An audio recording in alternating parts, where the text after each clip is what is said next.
గగన్ భూమి ఇళ్లలో చక్కగా గ్రాండ్గా హల్దీ వేడుకలు మొదలవుతాయి. ఇక భూమి హల్దీ వేడుకలు చూసిన కేపీ శారదాకి ఫోన్ చేస్తాడు. ఏంటండి అని శారద అడుగుతుండగా, పక్క నుండి నా కొడుకు హల్దీ వేడుకలని నేను చూడలేకపోయాను, కనీసం వీడియో కాల్లోనైనా చూపించు అని కేపీ బ్రతిమిలాడగా, అలాగే అంటూ వీడియో కాల్ ఆన్ చేస్తుంది శారద. అక్కడ చక్కగా హల్దీ వేడుకలు చేసుకుంటూ నీళ్లు పోసుకుంటున్న గగన్ని, ఆనందంగా ఉన్న గగన్ని చూసి కేపీ కళ్ళల్లో ఆనంద బాష్పాలు వస్తాయి. ఆ తర్వాత కన్నీళ్ళు కూడా వస్తాయి. కొడుకు దూరం అయ్యాడు, కొడుకు పెళ్ళిని చూడలేకపోతున్నాను అని.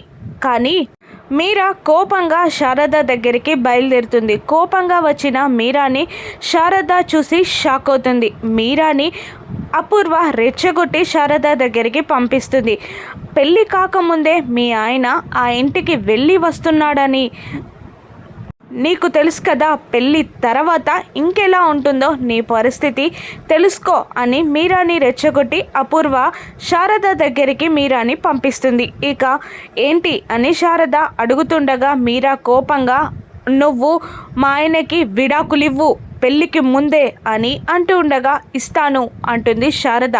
నాకు ప్రమాణం చేయి అని మీరా చెయ్యి జాపగా, పెళ్ళికి ముందే ఆయనకు విడాకులు ఇస్తానని ప్రమాణం చేస్తున్నాను అని శారద ప్రమాణం చేస్తుంది. ఇక అపూర్వ ప్లాన్ సక్సెస్ అయినట్టు నవ్వుకుంటూ ఉంటుంది.